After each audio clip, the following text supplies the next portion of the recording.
Salut tout le monde, j'espère que vous allez bien. Écoutez, moi ça va nickel comme d'habitude. Donc aujourd'hui je vous retrouve dans une nouvelle vidéo qui sera le Media Freaka Tag, j'ai du mal avec l'accent anglais, de l'année 2026, que je fais du coup ce tag depuis que j'ai commencé YouTube, c'est-à-dire depuis 2024, donc c'est la troisième fois. Je filme super tôt aujourd'hui, genre il est 8h15, un truc comme ça, parce qu'il va faire super chaud aujourd'hui. Enfin, je crois qu'on est comme dans une région où on n'est pas trop touché niveau chaleur, mais quand même, on n'a pas l'habitude. Normalement, c'est la vidéo bonus cette semaine, puisque normalement, juste avant, est sorti le book haul du mois de mai. Après, il y a 12 questions dans ce tag. Voilà, et là, vous voyez un peu les livres, donc c'est un peu spoil, mais c'est pas grave. Donc, c'est parti.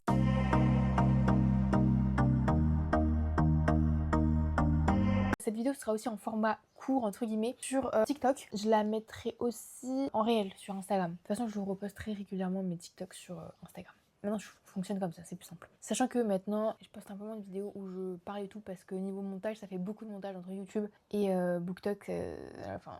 Je peux plus. Donc niveau statistique, il faut savoir que j'ai lu beaucoup moins que l'année dernière, tout simplement parce que j'étais en panne de lecture. Je crois que j'étais à un peu plus de 50 livres, je crois, l'année dernière. Cette année, je suis à 43 livres, ce qui est très bien aussi. Je suis à 5 coups de cœur, mais limite 6 parce qu'il y en a un, j'hésite encore à mettre en coup de cœur. Et j'ai lu pour le moment 18 732 pages. Donc c'est quand même pas mal parce que j'ai quand même lu des grosses bricasses.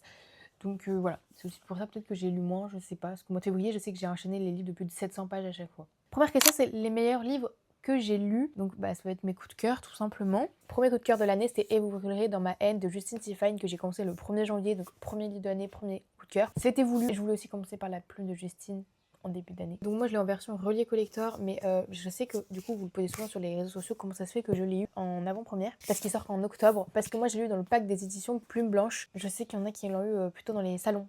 Alors du coup c'est quand même un livre pour public averti, parce qu'il y a de nombreux trigger warnings, genre tout le monde ne peut pas le lire. En continuant avec les éditions Plume Blanche, il y a eu L'Ascension des Dragons de Mario Aubry, qui est une urban fantasy. C'est vrai qu'au début, j'avais mis un 4-5 étoiles, un truc comme ça, et c'est venu après mon coup de cœur, parce qu'il m'a énormément marqué, donc je l'ai mis après. Ensuite, il y a eu Yellow Feu Follet de Siècle Vailban aux éditions et Medium l'école des loisirs. C'est un livre que je m'attendais vraiment, mais vraiment pas aimé, tout simplement parce que j'avais pas trop aimé Plein Ciel. Donc j'y allais avec réticence, mais je sais pas, il y avait un coup de cœur à ma librairie, et il y a un truc, je sais pas, la couverture me donnait une vibe que j'allais aimer, et au final j'ai adoré. Vous voyez, c'est devenu un coup de cœur, j'ai adoré. Donc j'ai rencontré l'autrice, ma mère, parce que ma mère elle a aussi lu du coup. J'ai beaucoup aimé, donc ça me donne quand même envie de découvrir Le Cri du Soleil, je crois. J'ai un autre livre d'elle qui est celui-ci, donc c'est Les Demeures des Mahorais. C'est un 4 mains, mais il y a quand même sa plume dedans, donc voilà, avec Anouk Faure, je crois. Anouk Faure, je connais pas du tout, mais c'est un peu un livre quand même illustré. Ça vibe mer et tout. Ah, mais il faut trop que je lise en été en fait. Oula, je vais peut-être me mettre dans ma palle de doute. Des idées, tout ça. Ensuite, c'est Le Fracas des Envolées de Nell Pfeiffer, aux éditions Gulfstream. Donc lui, j'ai lu aussi en avant-première parce que je l'ai eu au Salon du Livre de Montreuil. Evel, je pensais que j'allais vous montrer Mia en premier. Et Mia, comme elle le dit, Nell Pfeiffer, c'est le Titanic et qui rencontre les films Ghibli. Moi, j'ai jamais regardé de films Ghibli, mais voilà. Je l'ai lu après avoir lu une pavasse que j'ai pas aimée, donc pour vous dire, ça a été... incroyable. Ensuite, c'était pas aussi prévu, c'est Linden, donc c'est un roman graphique. Je ne fais pas de roman graphique de base, mais là c'est Margot Lotten qui en avait parlé lors du Festival du Livre de Paris. Du coup ça m'a donné envie, déjà les illustrations elles sont trop belles, les sujets abordés et tout, je me suis trop retrouvée dans le personnage, etc. Donc voilà. Le dernier, mais celui-là j'hésite encore à le mettre en coup de cœur, c'est Les Pierres de Rock en Terre de Martin Mayron, que j'ai juste adoré, donc aux éditions Gulfstream. Comment vous dire qu'il était juste incroyable ce livre, j'ai trop aimé, il me marque et j'y pense encore. Donc pour moi j'hésite encore, mais je pense que ça risque de basculer. On verra bien. J'ai passé 2 ans sur une question, il faut que j'aille un peu plus vite. Deuxième question, c'est les meilleures suites de saga. Donc les meilleures suites de saga, ça a été en premier Podam de Aude Ziegelmeyer. J'avais bien aimé le tome 2, même si j'ai préféré le tome 1, mais c'était très intéressant de comprendre la dualité du personnage qui est Blanche, je crois, si je me trompe pas. Ensuite, on a Tiziri de Alexia Delis, aux éditions Le Livre de Poche Jeunesse. Lui, il était incroyable. La suite aussi, j'ai adoré, même si j'ai préféré le tome 1. Je sais pas pourquoi, à chaque fois, je préfère les tomes 1. Mais là, la suite était vraiment super intéressante de découvrir un peu plus Kale.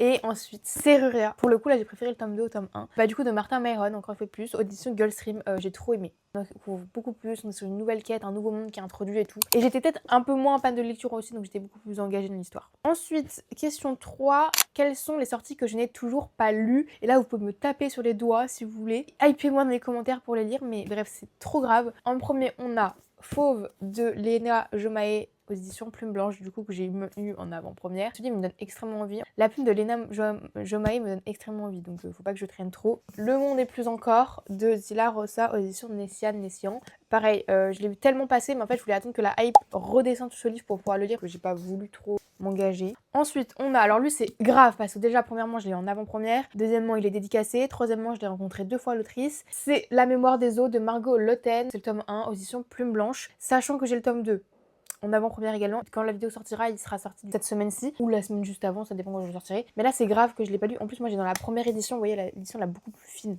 Et ensuite, si peut-être que lui j'ai eu en avant-première, je ne sais plus. Donc de Gaël Momon, c'est Et tu reviendras poussière aux éditions de Gulfstream. En plus j'ai son autre sortie qui est D'écailles d'obscurité, qui est je crois une trilogie que j'ai toujours pas lue. Celui-ci me donne extrêmement envie. Et du coup les deux autres, donc en premier on a Blood Over Bright Oven, position Calix de ML Wong, sachant que j'avais adoré The Sword of Cayenne. Celui-là il est incroyable et en plus j'en ai échangé avec ma libraire, elle m'a dit qu'elle avait préféré celui-ci. Je suis très réticente à le lire parce que j'ai trop peur de pas aimer. Mais écoutez, motivez-moi. Ensuite on a C'est le Chevalier et la Phalème de Rachel Gillig aux éditions de Sexus. Ensuite, quatrième question, les livres les plus attendus dans les sorties littéraires. Donc en premier, on a Agence Perdido, le tome 3, qui n'a pas été encore annoncé, mais normalement il devrait être septembre-octobre 2026. On a Serment et Noirceur de Yelena, j'ai même pas mis les auteurs, donc faut que je sache, qui sort aux éditions Gulfstream au mois d'août. J'ai trop hâte parce que j'ai adoré la plume de Yelena dans Persona. J'ai pas encore lu son autre livre qui parle de dragon. Je crois que c'est Rose et Dragon aux éditions Slalom. Ensuite, on aura Le Fracas des Envolées, donc le tome 2 de Nell Pfeiffer. J'ai trop hâte, je crois qu'il sort en octobre, novembre, je sais plus. Ensuite, il y a Ce que le bleu veut dire d'une nouvelle autrice qui n'est pas encore publiée, aux éditions Solaire, qui va parler de racisme, surtout asiatique, et aussi de santé mentale. Donc j'ai très hâte de le découvrir. Le dernier, et j'espère réussir à l'avoir, c'est Le Porteur de mort, qui a été teasé du coup par l'édition Plume Blanche en collector. J'espère vraiment réussir à l'avoir. Mais bon, je sais que ça va être les Hunger Games, parce que vu que c'est une saga très connue et les collectors sont assez demandés. Donc c'est de Angel Arkin. Ensuite, mes plus grandes déceptions, j'en ai plus que un de toute façon, Game Changer de Rachel Reid. C'est une romance, donc rien de très étonnant venant de moi, mais vraiment j'ai pas aimé, donc voilà. Ensuite on a Alchemize de Senlin Yu, édition YRA, que j'ai détesté, vous le savez, si j'avais pu j'en aurais brûlé, donc tout de suite je l'ai revendu. Et ensuite ça c'est parce que c'est pas mon genre, je pense que c'est pas lié à la plume de l'auteur, c'est vraiment que ça me plaisait pas et que j'étais totalement perdue. C'était Écho d'humanité de Johan Dubos aux éditions Plume Blanche, sachant que je dis NF jamais mes livres, je les dis NF. En plus je le testais parce que je savais que ça allait être compliqué, donc j'ai quand même essayé. Ensuite, est-ce que vous voyez que ma bibliothèque elle est totalement vide derrière? Mais c'est normal, tous les livres sont ici. Ensuite, question 6, mes plus grandes surprises. En premier, vous allez voir des livres qui reviennent souvent, hein, mais on a Yellow Feu Follet. De base j'avais même pas prévu de lire ce livre, donc bon, logique.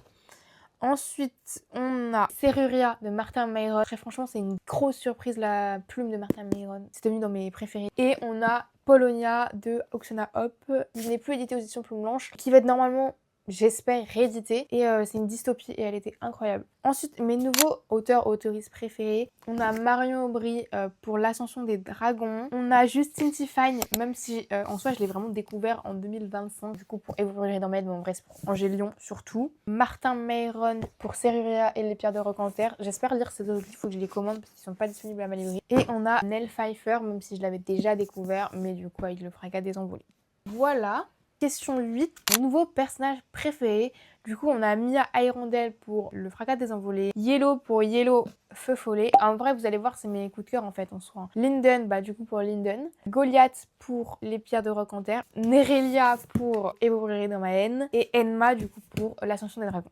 Question 9, les livres où j'ai pleuré. Alors comme chaque année, c'est un Joker parce qu'en fait je pleure jamais devant mes livres. Question 10, les livres qui m'ont rendue heureuse. Alors les livres qui m'ont rendue heureuse, en vrai il y a Yellow Feu Follet parce que je trouve que ça ramène énormément de lumière. Sachant que lire me rend heureuse de base. En tout cas des livres qui je trouvais good vibe on va dire. Et après, bon, étonnamment une romance, Rêve de glace de Jennifer Jacob Pelli, aux éditions Hachette. C'est une romance young adulte, donc il n'y a pas de scène explicite. J'ai trop aimé, étonnamment, tout simplement parce que j'étais nostalgique des JO. Ensuite, question 11, les plus beaux livres que j'ai achetés. Alors, on a en premier Le monde est plus encore de Zila Rosa, aux éditions Nessian.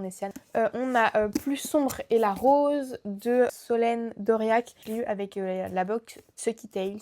Bon, de toute façon, Lydia, elle fait un travail de dingue. Non, mais s'il vous plaît, regardez la pépite.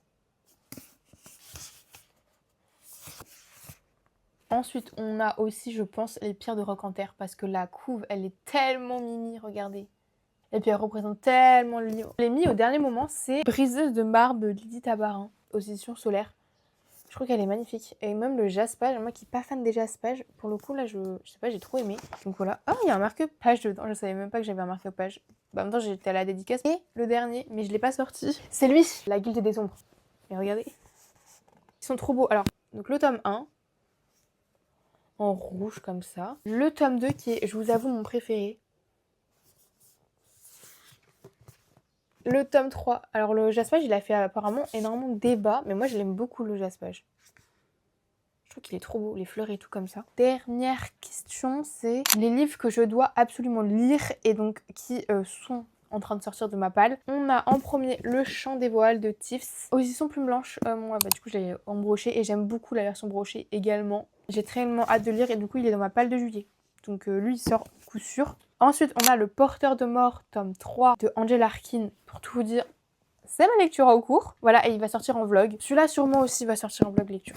Ensuite, on a, alors lui, je sais pas quand il sortira parce que je pense qu'il faut vraiment que je le sente quand je le sorte. Parce que il me fait extrêmement peur, mais je sais que je vais aimer. Donc voilà, c'est Les Cités de Poussière de Nell Pfeiffer aux éditions Hachette. J'adore la plume de Nell Pfeiffer, donc il n'y a aucune raison. Pour le moment, je sais qu'il faut vraiment que je le sorte quand je le sente. Et pas quand je le sens pas, mais je sais que je vais adorer. Donc voilà. Par contre, très souple, hein, j'ai un poche. Lui, c'est très grave, c'est depuis qu'il a sorti gelé, donc bon. C'est La Vie en turquoise de Élise Giraudot aux éditions Solaire, sachant que je l'ai rencontré. J'ai 2 de ses livres, je l'ai rencontré, j'ai toujours lu aucun de ses livres parce que j'ai aussi Juste une fille. Donc voilà, ce sera soit celui-là, soit Juste une fille, mais je pense plutôt celui-là. Ensuite, on a, ça sera une relecture, mais celui-là, c'est sûr. À 100%, soit je fais une relecture en papier, soit je fais avec l'audio. Ça, c'est sûr, ce sera une relecture cette année. C'est Angélion de Justine Tiffany, aux éditions Plume Blanche. Et d'ailleurs, je me suis rendu compte d'un truc, c'est qu'à force de faire du contenu dessus, il s'est abîmé. Regardez derrière.